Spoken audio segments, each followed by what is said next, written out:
Okay. E3, my beloved.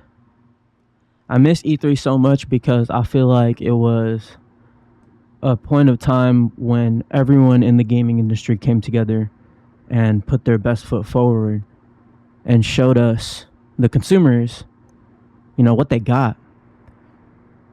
Fanboys would, battle to see which one was better and which one was worse, which that goes into the pathos of E3.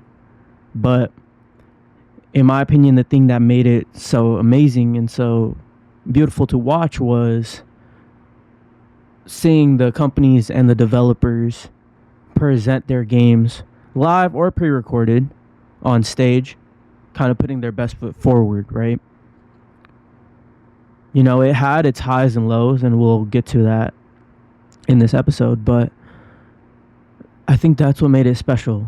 It was a moment where everyone that played video games kind of paused and watched all like the events unfurl and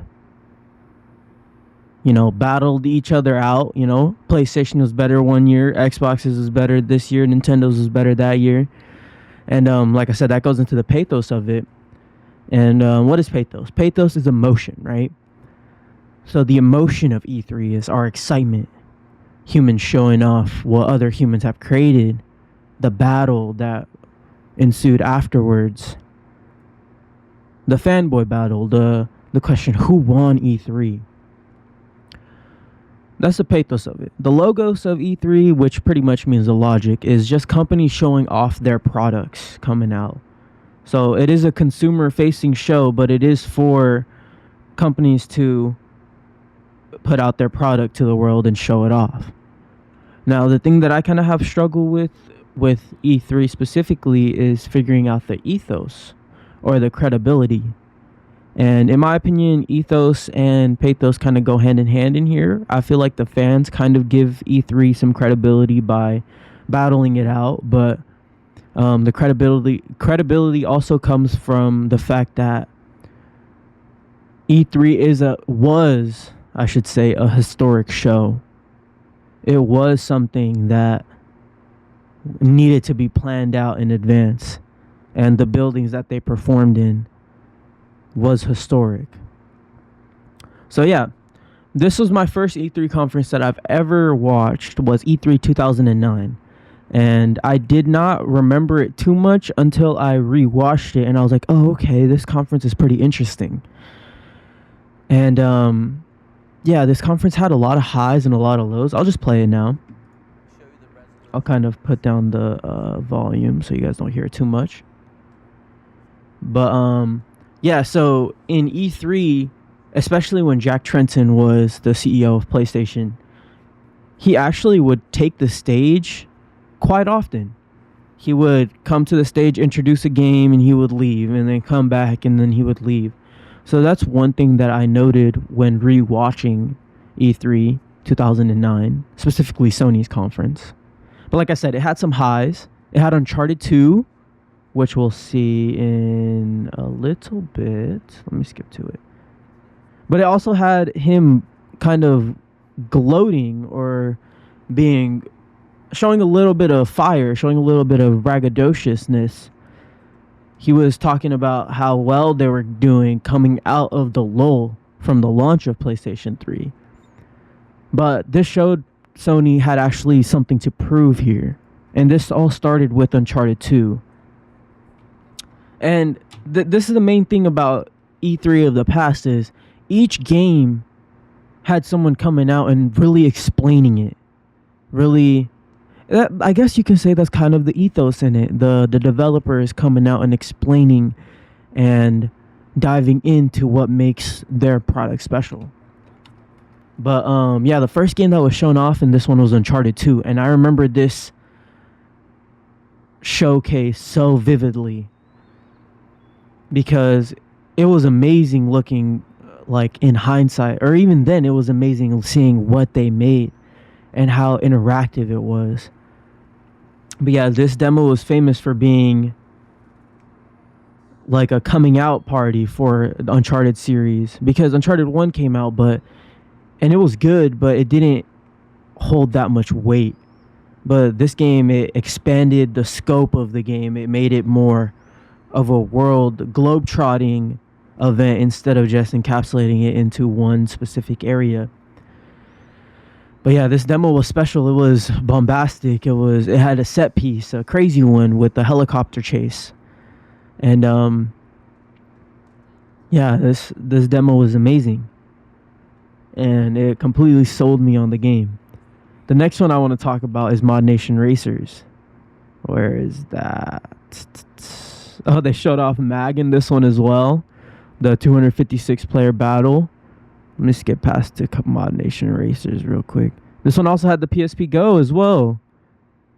So it had some interesting stuff going on here. And they were actually showcasing some hardware instead of just video games, which was pretty much how Sony's last E3 conference went, where they just showed Ghost of Tsushima, they showed Last of Us Part 2, and then they showed Spider-Man, and then one more game, I believe. Yeah, let's skip past to Mod Nation Racers. Skip past the PlayStation Home, all that. Let's skip past Agent, Assassin's Creed 2, Final Fantasy, the Move Showcase. We'll talk about the Move Showcase in one little bit. But yeah, okay, now on to Mod Nation Racers. Now, for those that didn't know, Mod Nation Racers is a game made by United Front Games. United Front Games, in my opinion, they're most known for Sleeping Dogs, but they've worked on other stuff. Really good dev. Also, take a shot every time I take a sip of my water here.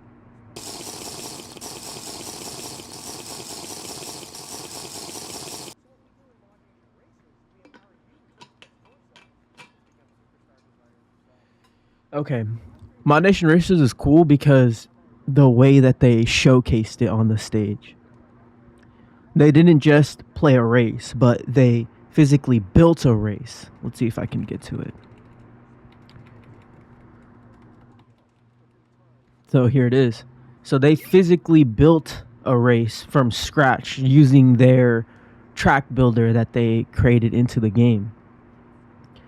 And this was a really unique way in showcasing the game, especially back then with racers, where it's like they didn't have track builders, like kind of like how now a lot of games have builders and have like crafting elements and stuff, like, you know, Mario Maker and stuff like that. But, you know, they just started off with a simple track layout, and then they populated the track with trees and hills and bridges and sheep. And they even showed off how to test drive on the map and stuff like that. So it was a really unique way of showcasing a game. Now, this uniqueness also travels into how they showcase the PlayStation Move as well. Because the year that... the 2009 showcase preceded the real PlayStation Move unveiling, where they showcased actual games. But in this one, they have these two dudes, guy on the left, the guy on the right. The guy on the right is actually the one that plays and showcases the move, and the guy on the left is mainly just talking about what he's doing. And yeah, in this case, it's still in a prototype phase, but it's pretty much complete. And yeah, so I really liked how brief, but how like each person was getting into it. And how he was really showcasing like what made it special with the one-to-one movement, which was different with the Wii's case, because the Wii didn't have one-to-one movement until they added the Wii Motion Plus. But yeah, this showcase is in stark contrast to the year after this, because, like I said, it's brief, but you could tell like they're having fun with it, and they had fun making this little demo.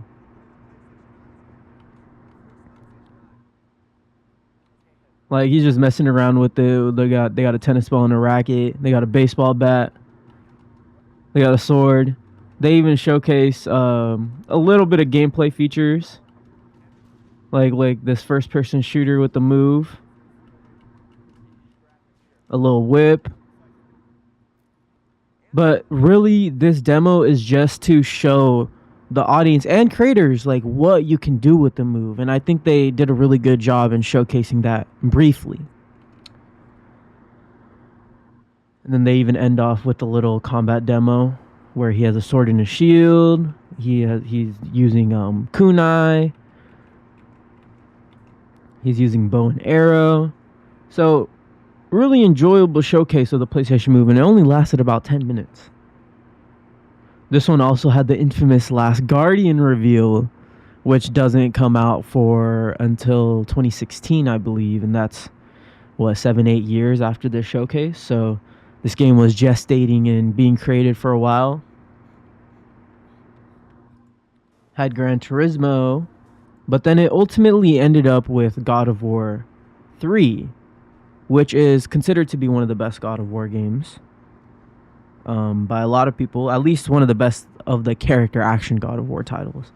But yeah, that's E3 2009. That's a brief little run through of what I thought about it and like the cool little moments of 2009.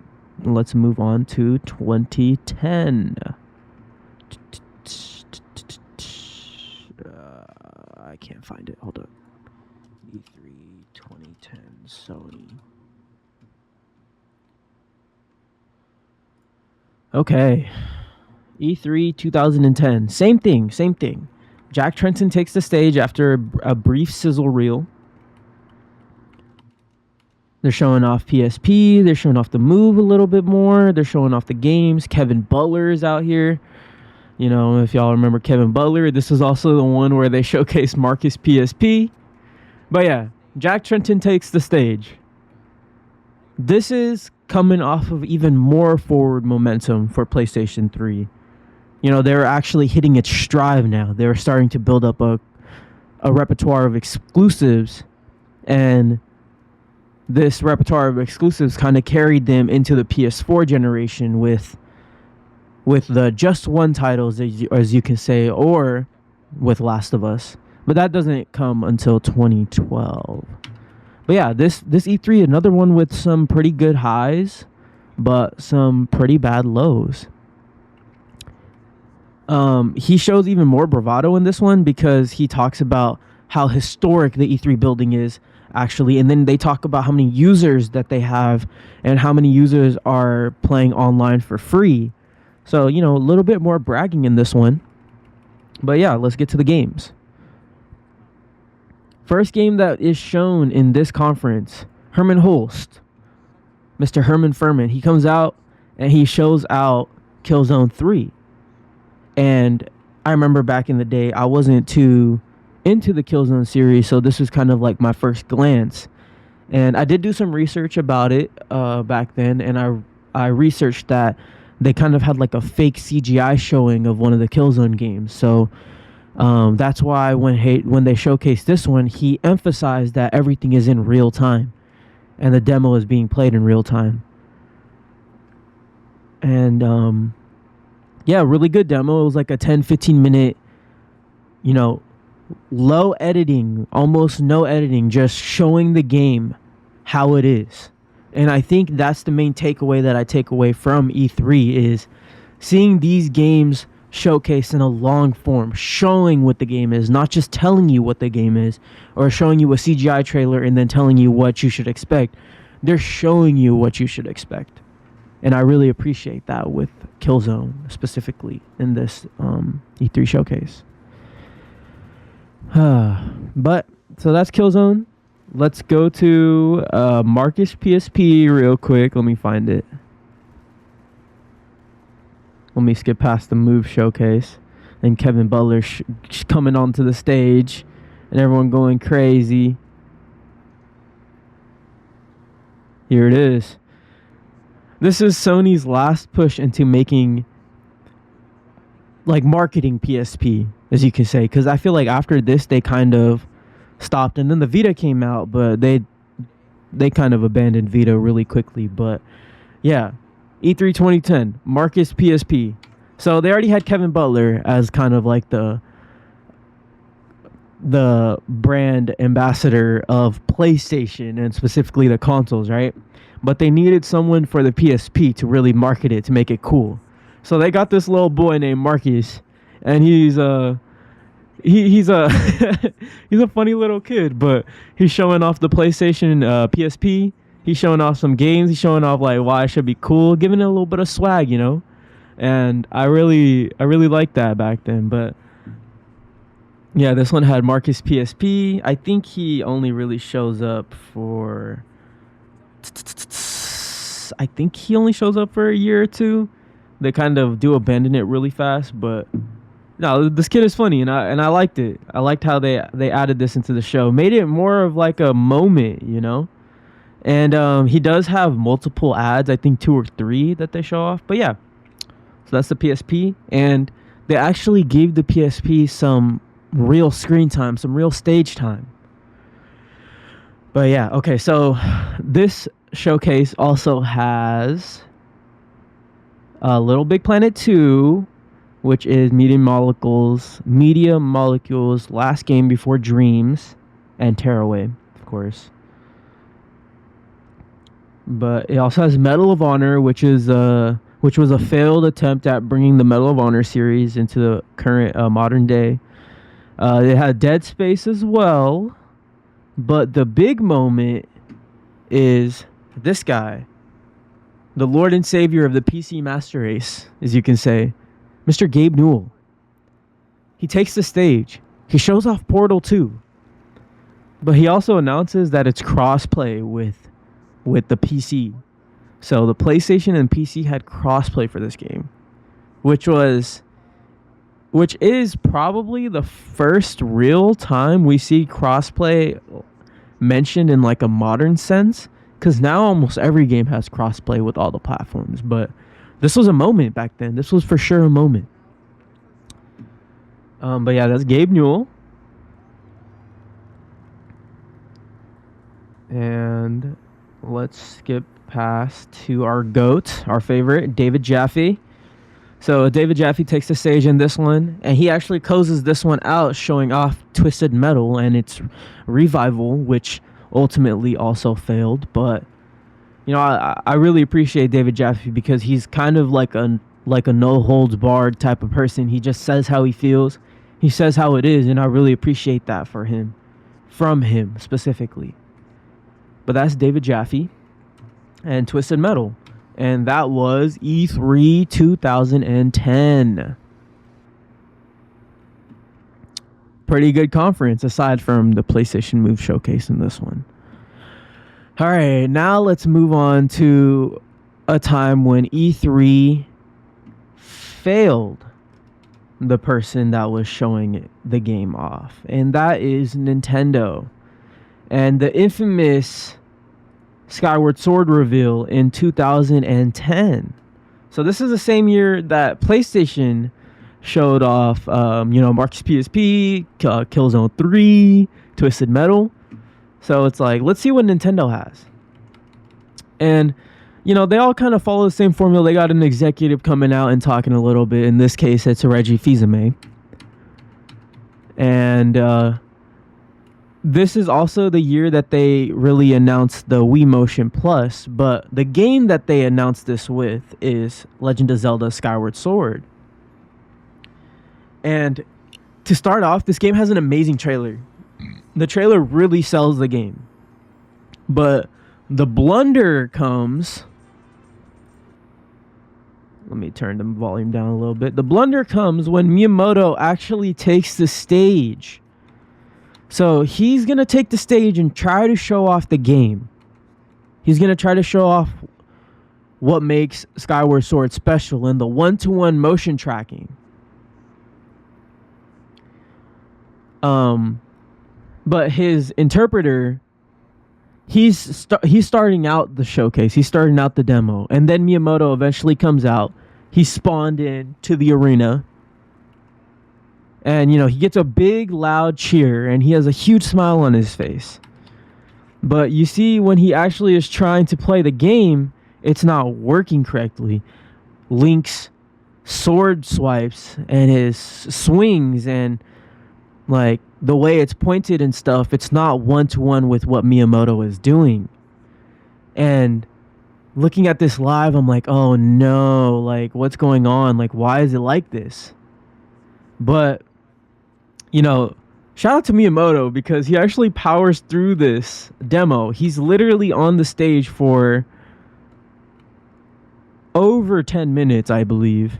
Yep. Yeah, he's on the stage for over 10 minutes showing the game off, but it's not working properly, but he's still fighting through it. And yeah, I remember thinking like, that's kind of a blunder. And the funny thing is, this blunder kind of holds with the game, like when it comes out, and even to this day, being the most divisive Zelda game. But you know, Nintendo kept on rolling. They showed off Golden Sun. They showed off Epic Mickey, which is slated to have a return this year. They showed off Donkey Kong Country Returns, which is slated to have a return next year. And they also had the 3DS reveal. So, you know, they kept on moving. I think they also showed off Metroid Other M in this one. And just looking at it. And new Super Mario Bros. Wii as well. It's cool. But yeah, so like they have a huge blunder which stuck with Skyward Sword, but they kept moving and it proved to be a pretty solid conference. But yeah, that was Nintendo 2010. Oh, they also showed off Kirby's Epic Yarn as well. So that's another one. All right, so let's skip past the PSN Network outage, which happened in 2011, the 3DS launch, and the Vita launch, the Wii reveal, and let's head over to the 7th console generation. At this point, Nintendo has pretty much backed out and is doing their own direct formula. So the two heavyweights that are still kind of showing up and fighting are PlayStation and Xbox. PlayStation is coming off of an incredible end to the PS3's life cycle because it started off rocky, but it ended really well with a slew of really good exclusives. They had Infamous 2, they had Ratchet and Clank: A Crack in Time, they had Uncharted 2 and 3, and it ultimately ended with The Last of Us, and that kind of rode them into the PS4 generation. So at this point also, the companies, they stopped revealing their consoles at E3 and they gave them separate showcases. And Microsoft is coming off of the Xbox One reveal, which is memed to death with the TV bullshit, where they only really showed off TV and then Call of Duty. But Xbox's E3 presentation of 2013 actually had some really solid games. It had them showcasing their games with Gold Initiative. Let me just start it off in the beginning. Oh, and it has kind of a cold open with Metal Gear Solid 5. And it has that infamous time-skipping music scene that is so famous, honestly. I even think about it now when playing Kunitagami. You can pass the time waving your little wand thing. And I was thinking of the song that plays. But yeah, so it has MGS5. Hideo Kojima actually takes the stage. Damn, these freaking ads.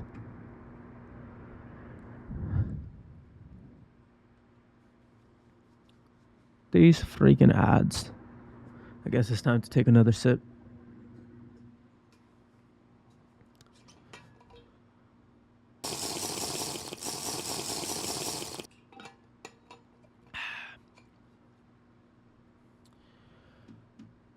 But yeah, okay, so Kojima takes the stage.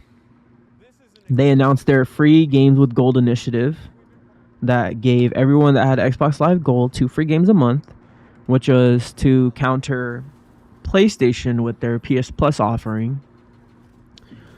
Okay, they're just gonna give me a bunch of ads now. My YouTube is going crazy. Yeah, Valorant. Yeah, it is here. Okay, so they have that. Let's just speed run this a little bit.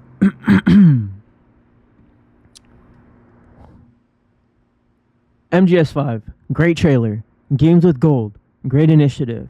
Dark Souls 2, Rise Son of Rome, Killer Instinct, Sunset Overdrive, and Quantum Break, Halo 5 Guardians, and Titanfall to close the show. And they announced a new studio in Black Tusk, which ended up being the Coalition, and then they made Gears. So looking back on it, this is a great E3 showcase, but for some reason it wasn't enough for the console. And the blunder of the reveal still is kind of like a sting to them till this day. It still hurts the way that they revealed the Xbox One, because they showed off, the TV stuff, they showed off like the entertainment stuff, but where are the games? A few weeks later they showed the games, but now everyone is just focused on other things other than the games, which is a self-inflicted wound that Microsoft made for themselves.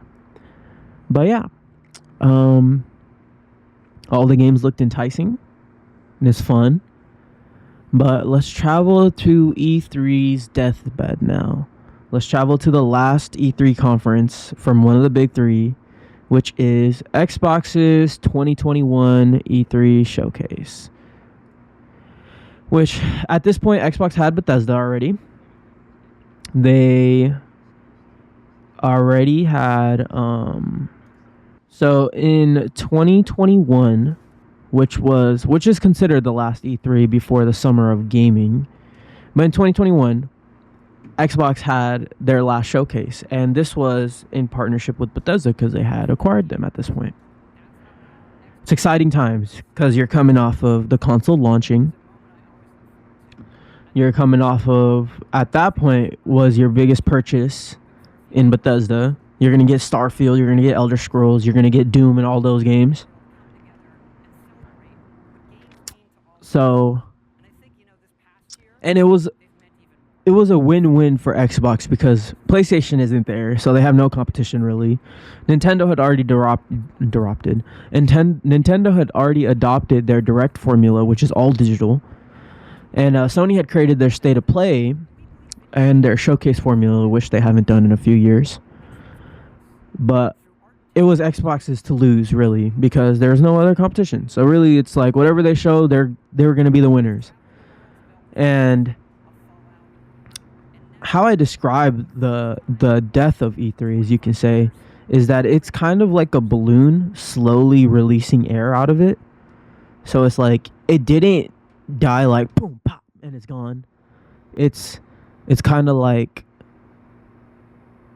air slowly released out of the balloon until the balloon became completely deflated, and then the industry just moved on. That's kind of how I describe it. But this E3 had, it had the execs, it had Sarah Bond, it had Phil Spencer coming out, showing off their games, showing off Stalker, which still hasn't came out yet, but that's because, obviously, unfortunately, there's a war going on in Ukraine.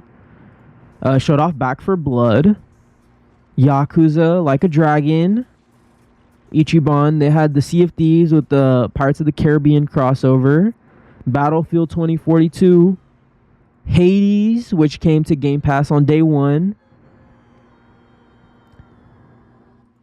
and it had a pretty solid Halo Infinite showcase because this was coming off of the Halo reveal earlier on into the year, which everyone was talking mess on. But yeah, this had the Halo reveal, the gameplay reveal, which looked good.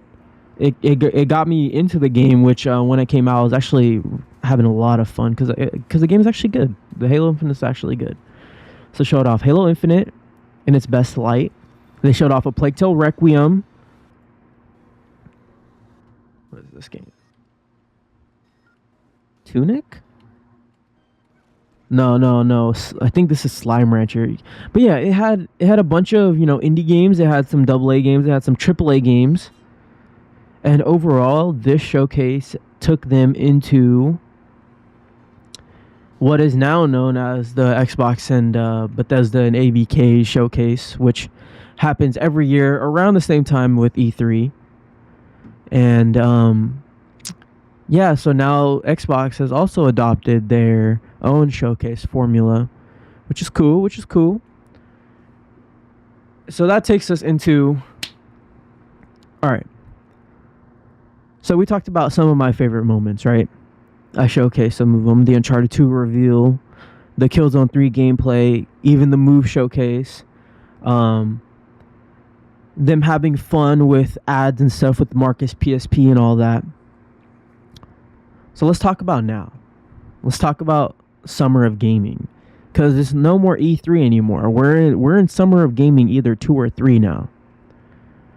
And I'm not just gonna do a scattershot approach about this. I'm going to give you my top 3, my middling 3, and my bad 3 of Summer of Gaming.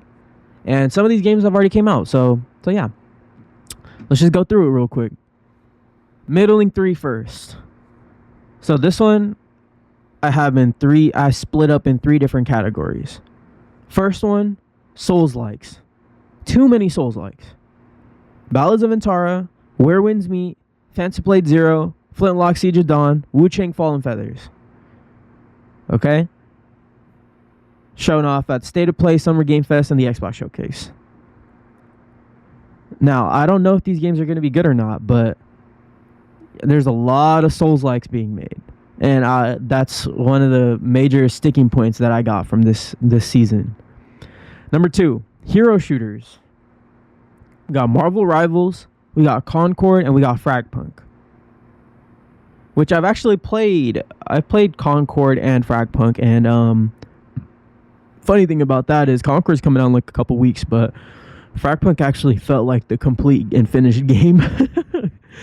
So yeah, that's the second middling 3 is hero shooters.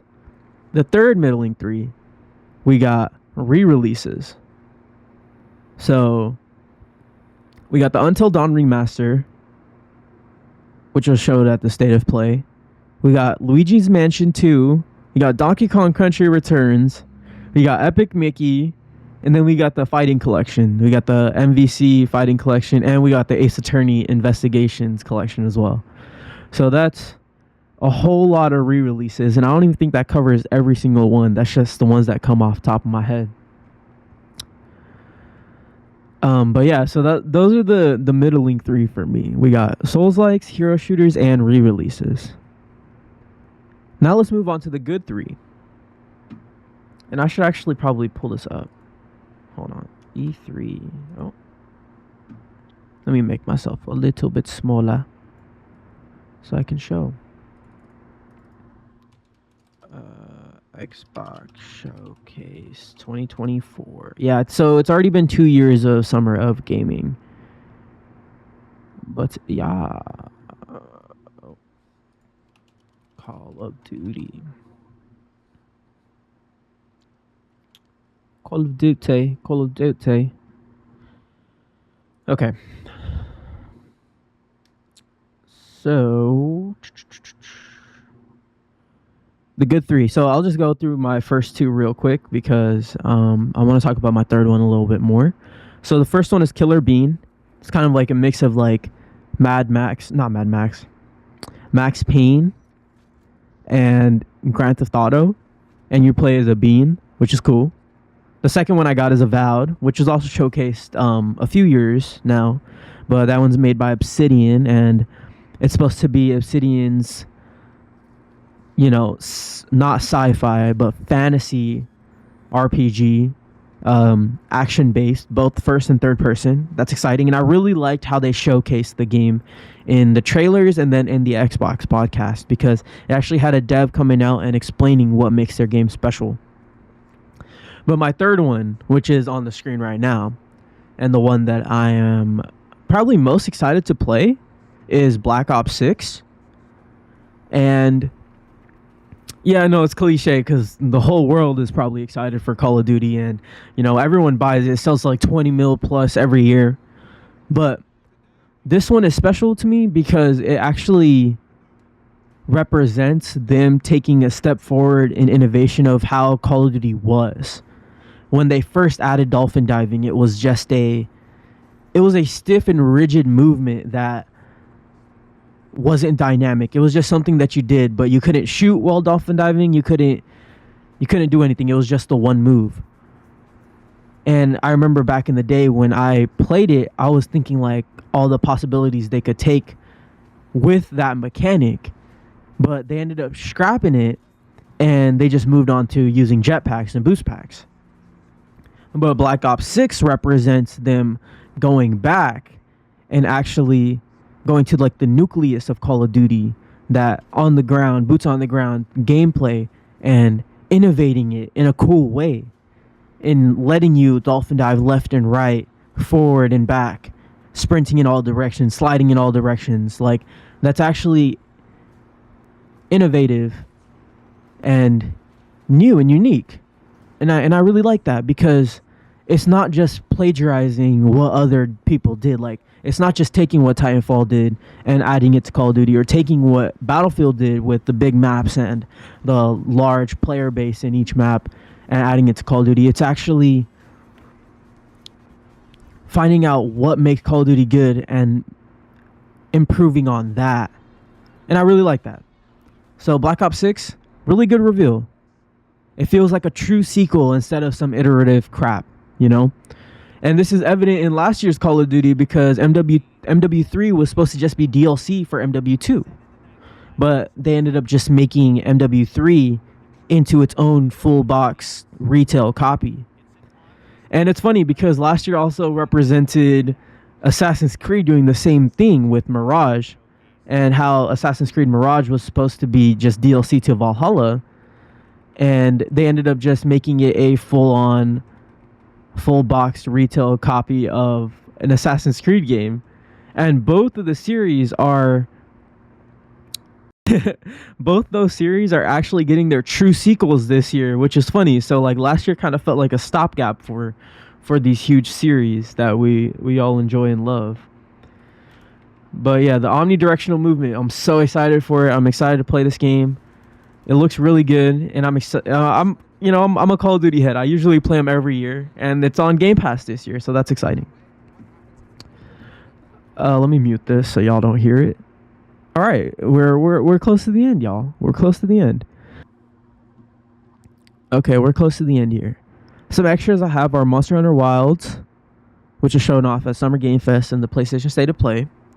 Mighty Morphin Power Rangers, Rita's Rewind, which is kind of like the Power Ranger version of Shredder's Revenge, which is a TMNT game. Bell Action Brawler, it's a 2D playing field, but you can brawl and stuff. I always love those games, kind of like Hassle Crashers and stuff like that. Mecha Break, which is this cool PvP, I think PvE mech building game where you can build your mechs and fight them and stuff. Looked really fun. But yeah, those are my good 3 plus some extras. All right, now we're gonna move on to the bad 3, and we'll just cover these real quick. Infinity Nikki, I don't know what the fuck that is, so yeah, that reveal was whatever to me. Game looked kind of sus. Silent Hill 2, same thing. Game looks kind of sus, but I'm excited for the people that like the franchise to get their own game. But the third one, which the game doesn't look bad at all, but it was how they showcased the game is what made the reveal bad. And that's Dragon Age the Veilguard. They showed a CG trailer for the game, and this trailer was not indicative of what the actual game is going to be, or even the tone of the game. And these type of CG trailers do nothing for me, because, you know, I want to see the game actually being played and like what it's like. And this is in contrast to another CG trailer that does reveals well in Gears of War E-Day. And this reveal is good because we all kind of know how Gears is going to be played, but the trailer showcased the tone of the story and the tone of what they're going for well. And I think this is a good contrast to how they revealed the Veilguard, because the Veilguard is just kind of like, what is this? What's going on? This doesn't tell me anything. But E-Day, it's like, okay, they're bringing it back to what it was. They're bringing it back to Marcus and Dom, and they're bringing it back to being more visceral and brutal. But yeah, that was E3 and my moments that I loved for E3, the moments that, showcased what makes gaming so amazing, and the fact that it's humans collaborating with other humans to create something for us to enjoy. And I think that spirit of E3 is still there in Summer of Gaming, with the showcases and the Summer Games Fest and all that. So I'm happy that the spirit is still there. It's just a little bit more segmented now. It's more okay, this day is yours. You might need to wait a few more days for this, and you might need to wait a couple weeks for Nintendo. But yeah, that's E3 in its whole, in its entirety. And that's Summer of Gaming moving forward. So next year, this episode is not going to be called E3, my beloved. It's going to be called Summer of Gaming, my beloved. But yeah, everyone that watched this, I appreciate you for watching. And I hope you all have an amazing day. Peace.